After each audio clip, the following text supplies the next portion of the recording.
पागल कहीं। आगे जाओ ना। वो नहीं पीछे रह गई। अभी माइक नहीं लगाइएगा बेवकूफ़ की तरह।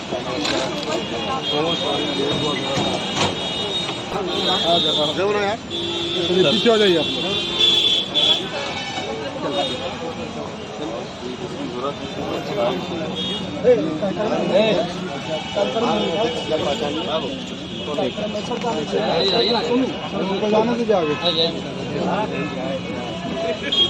अरे वो भैया आइडिया आपको कहाँ से आया इसको शुरू करने का? सर मेरा नेम है आत्मनिर्भर चाय वाली। मैं गर्ल्स को इंडिपेंडेंट बनाना चाहती हूँ। मेरा फर्स्ट यही है कि जो भी गर्ल्स खुद पे डिपेंड नहीं है उनको मैं इसका ब्रांच बढ़ाऊंगी धीरे धीरे और सारे वैसे गर्ल्स को काम दूंगी जो डिपेंडेंट दूसरे पे डिपेंड है वैसे लोग। अच्छा, तो इसके आप ब्रांचेस बढ़ाना चाह रहे हैं? बहुत ब्रांचेस बढ़ाऊंगी धीरे धीरे स्टॉल उसके बाद स्टॉल हो जाएगा। इसलिए मैं चाहती हूँ कि आप गर्ल्स को इंकरेज करने के लिए यहाँ पे आए हो और आज़ादी का जो है बहुत बड़ा अमृत महोत्सव है। तो आप पहला झंडा चिराग पासवान जिंदाबाद जिंदाबाद जिंदाबाद। लोक जनशक्ति पार्टी जिंदाबाद जिंदाबाद जिंदाबाद। चिराग पासवान जिंदाबाद जिंदाबाद जिंदाबाद। चिराग पासवान जिंदाबाद। चिराग जी आप बीच में आइए। चिराग जी बीच में आइए। इधर आइए सर। देखिए, खुशी होती है जब कोई अपने लिए संघर्ष करता है। मैं हमेशा इस बात को मानता हूँ कि संघर्ष का कोई पर्याय नहीं हो सकता, आपकी मेहनत का कोई पर्यायवाची नहीं हो सकता। आप जितनी मेहनत करेंगे, दो तरीके के विकल्प, जब कठिन परिस्थितियाँ आपके सामने आती हैं, दो तरीके के विकल्प आपके पास होते हैं।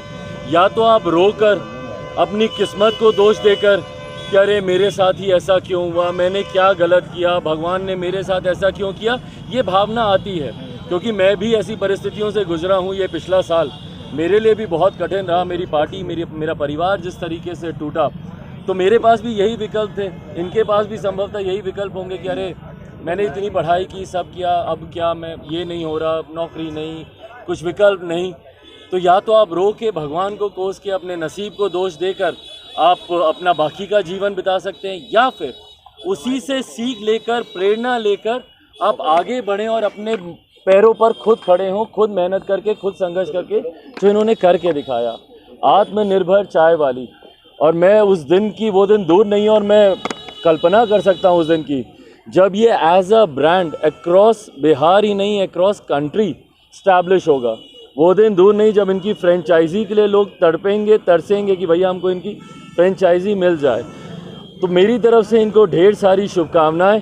और ये प्रतीक हैं, ये भी अपने में एक मॉडल हैं। आजकल लोग चिराग मॉडल की बात करते हैं, ये अपने में एक मॉडल है सही मायनों में। किस तरीके से लोग इंडिपेंडेंट होके खुद अपने पाँव पर अपनी मेहनत के बूते खड़े हो सकते हैं। और मुझे लगता है कि ये प्रेरणा स्रोत रहे कई और इनकी तरीके की, ना सिर्फ लड़कियों के लिए बल्कि लड़कों के लिए भी। कई लोग ना सोचते हैं कि अरे ये काम कैसे, मैं तो इतना पढ़ा लिखा हूँ, मैं ये कैसे कर सकता हूँ, मैंने तो ये किया, मैं ये कैसे कर सकता हूँ। डिग्निटी ऑफ लेबर, ये हमारे देश में इसको समझना बहुत ज़रूरी है। हर काम का सम्मान, कोई काम छोटा नहीं होता। मैं कसम से बोल रहा हूँ, कहने के लिए नहीं। आप मुझे आज काम दे कि यहाँ पे झाड़ू लगाना है, मेरे से ज़्यादा खुशनसीब कोई नहीं होगा कि कम से कम मेरे पास काम है। जी बताएं। इस सोच को मैं तोड़ना चाहती हूँ कि कोई भी काम छोटा या बड़ा नहीं होता। बिहार के लोगों को लगता है कि पढ़ने और लिखने के बाद चाय बेचना एक छोटा सा काम है, बट ये छोटा काम नहीं है।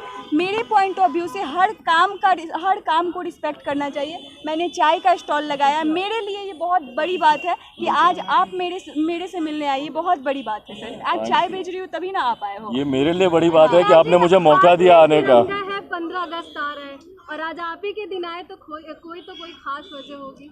नहीं, देखिए 15 अगस्त है और तमाम भारतीयों के लिए, देशवासियों के लिए गर्व का दिन होता है। ये एक ऐसा दिन होता है, देखिए तिरंगा हमारी शान है, हमारी पहचान है और इस तिरंगे के लिए हर भारतीय मर मिटने को तैयार है।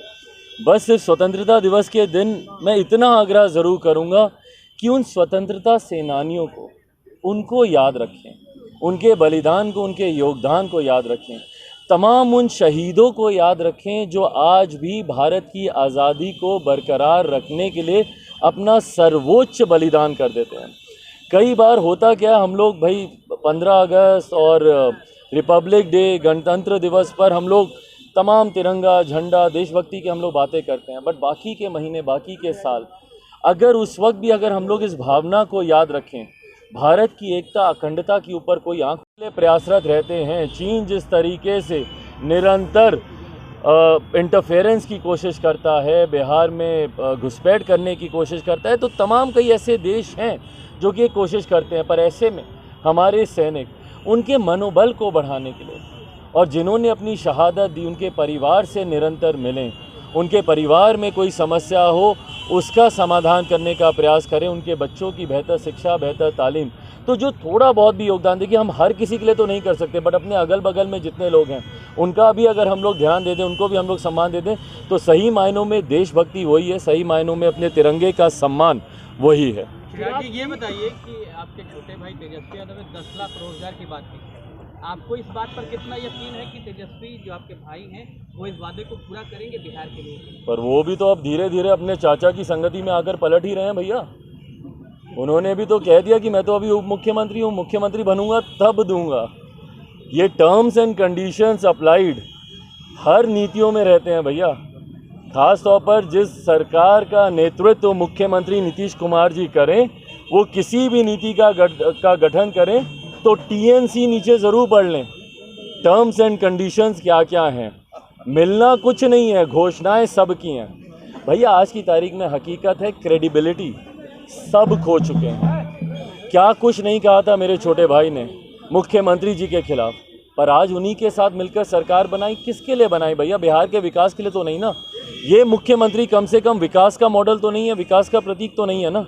पर आज उनके साथ मिलकर सरकार बनाई सत्ता में आने के लिए ना। मुख्यमंत्री जी ने पाला बदला क्यों? कोई बिहार में विकास का कार्य रुका हुआ था और वो महागठबंधन के साथ ही पूरा होना था, इसके लिए तो नहीं ना। मुख्यमंत्री ने सिर्फ अपने मुख्यमंत्री बने रहने के लिए और 2024 की बड़ी महत्वाकांक्षाओं के लिए ही उन्होंने पाला बदला।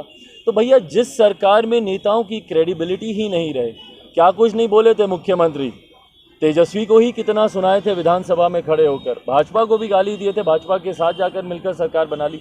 तो जहाँ पे क्रेडिबिलिटी नहीं, और भैया 2 दशक होने को आया है इनको मुख्यमंत्री बने बिहार का, आज भी बिहार में बच्चे बच्चियों को आत्मनिर्भर होकर खड़े होना पड़ रहा है। सरकार की तरफ से कोई सहूलियत तो नहीं मिली ना, सरकार ने तो इनके लिए कुछ नहीं किया। आज यही बच्चे जब पढ़ लिख जाएंगे, आगे बढ़ जाएंगे, तो सब गिनाएंगे कि भैया ये हमारे प्रदेश का है। जब तक हमारे प्रदेश का कोई मेडल लेकर नहीं आता, किसी खिलाड़ी को हमारा प्रदेश पूछता नहीं है।